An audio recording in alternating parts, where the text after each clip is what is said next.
Assalamualaikum warahmatullahi wabarakatuh. Halo semuanya, di sini saya akan mempresentasikan tentang data compression with Huffman algorithm atau kompresi data menggunakan algoritma Huffman. Video ini dibuat untuk memenuhi salah satu tugas akhir mata kuliah Teori Informasi Universitas Siliwangi tahun 2021. Adapun anggota dari proyek ini yang pertama yaitu saya sendiri, Akmal Taufik dengan NPM sekian. Kemudian yang kedua rekan saya Ananda Niki Putra dengan NPM sekian, dan yang terakhir ada Hilmi Maulana Derajat dengan NPM sekian. Nah, selanjutnya kita akan langsung membahas tentang apa itu kompresi data. Namun sebelum itu perlu diketahui bersama bahwa data itu merupakan suatu bentuk representasi dari suatu fakta. Atau secara garis besarnya, data itu dapat dikatakan sebagai kumpulan suatu informasi, yang mana informasi ini dapat berbentuk teks ataupun gambar, suara, video, dan simbol-simbol lainnya.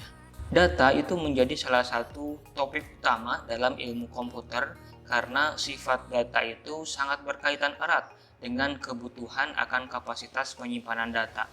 Dan data juga sangat berkaitan dengan waktu transfer data ketika kita akan mengirimkan suatu informasi dalam bentuk data, yang mana kapasitas dan waktu transfer ini tentu dipengaruhi oleh ukuran dari data itu sendiri.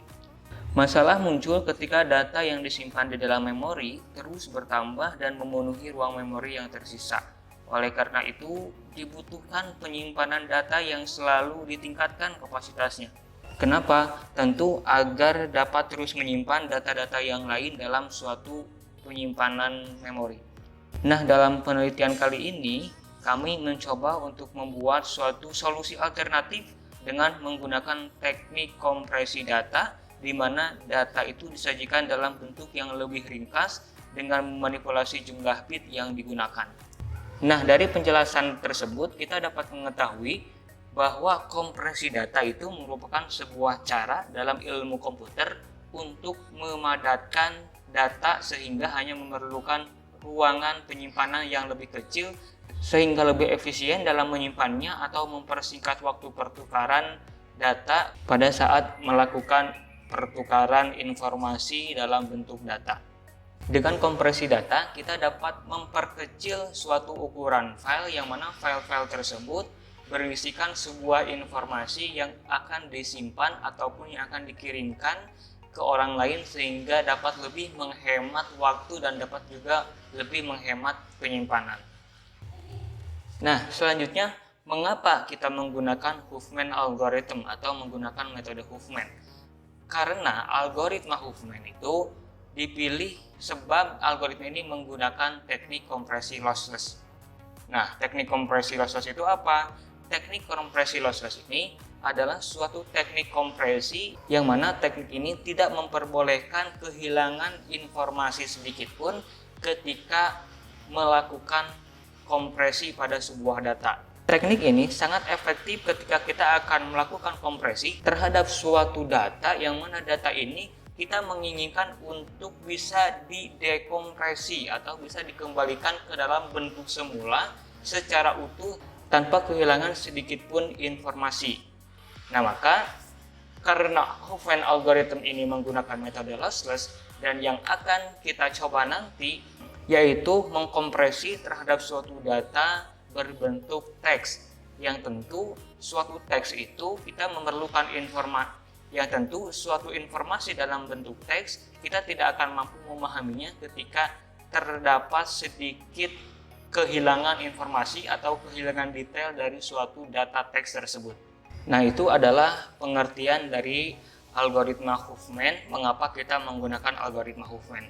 Selanjutnya kita akan mencoba menganalisis secara teknis bagaimana algoritma Huffman itu bekerja.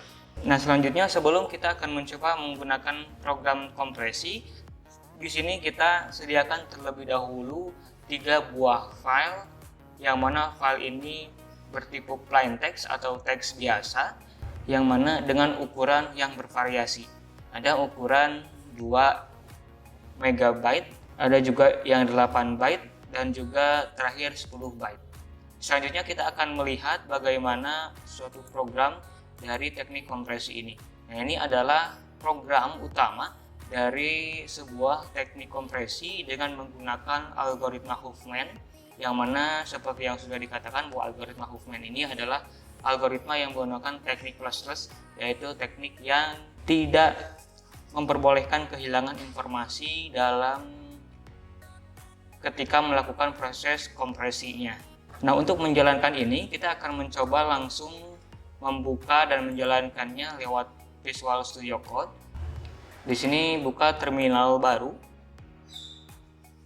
Dan di sini kita akan mencoba menjalankan program ini dengan memasukkan perintah Python, kemudian file dari programnya.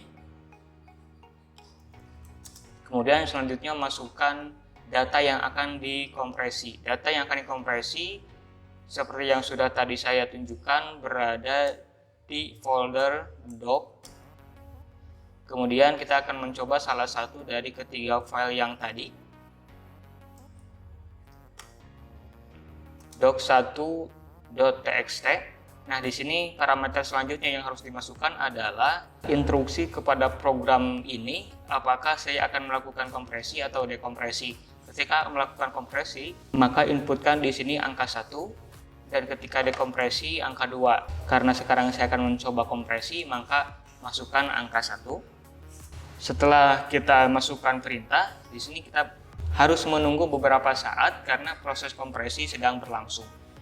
Nah, proses kompresi oleh program ini sudah selesai dijalankan. Kita akan melihat di folder ini, teman-teman semuanya dapat menyaksikan tadi data asli yang kita kompresi adalah data doc1, yang mana data doc1 ini memiliki ukuran 2 MB atau 2000 KB ya.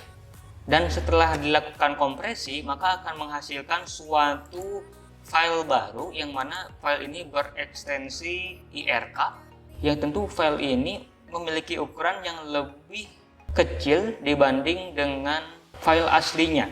Di sini dapat terlihat file IRK ini memiliki ukuran 1 MB, sedangkan file aslinya itu memiliki ukuran 2 MB. Nah, dengan begitu proses kompresi berjalan dengan baik dan pengurangan ukurannya memiliki rasio 53%. Dari 2,03 MB menjadi 1,09 MB itu merupakan suatu penyusutan ukuran yang cukup drastis, dan ini sangat efektif untuk melakukan kompresi pada suatu data teks. Selanjutnya kita akan mencoba teknik mengembalikan data yang telah dikompresi ke dalam file aslinya seperti semula tanpa kehilangan informasi sedikit pun. Untuk memastikannya, kita akan mencoba menghapus terlebih dahulu file-file asli dari dokumen ini.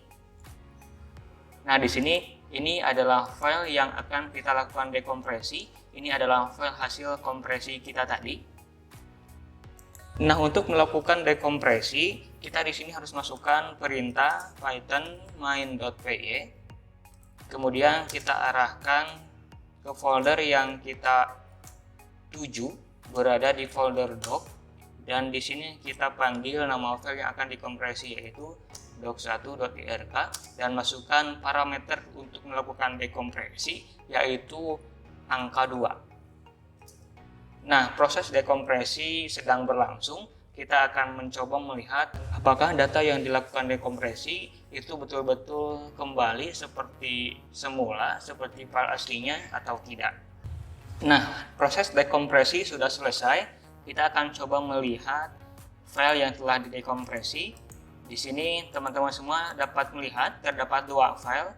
File doc1.irk adalah tadi file yang sudah kita kompresi yang memiliki ukuran 1,09 MB, dan ini adalah file hasil dekompresi dari file yang dari file doc1.irk.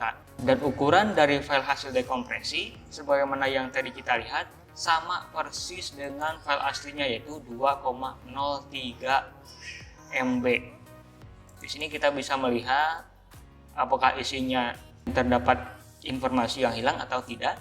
Nah, di sini saya menggunakan dummy text untuk mencoba membuat file data berbentuk teks. Nah, di sini tidak ada sedikit pun informasi yang kehilangan atau teks yang hilang karena proses kompresi dan dekompresi. Nah, dengan begitu teman-teman semuanya, kesimpulan yang bisa kita ambil bahwasanya algoritma Huffman code ini sangat efektif dalam mengkompresi suatu data berbentuk teks. Karena algoritma Huffman ini menggunakan suatu teknik yang bernama teknik lossless. Yang mana teknik lossless ini tidak memperbolehkan suatu informasi kehilangan sedikit pun karena proses kompresi. Dan kita sama-sama sudah menyaksikan bahwa tidak sedikit pun data yang dikompresi kemudian dilakukan dekompresi terjadi kehilangan suatu informasi sedikit pun di dalam datanya. Nah, dengan begitu percobaan yang kelompok kami lakukan untuk proyek tugas akhir dari mata kuliah teori informasi ini. Nah, teman-teman semuanya, mungkin itu saja yang bisa kami sampaikan. Mohon maaf bila terjadi kekurangan ataupun kesalahan. Sampai jumpa kembali. Assalamualaikum warahmatullahi wabarakatuh.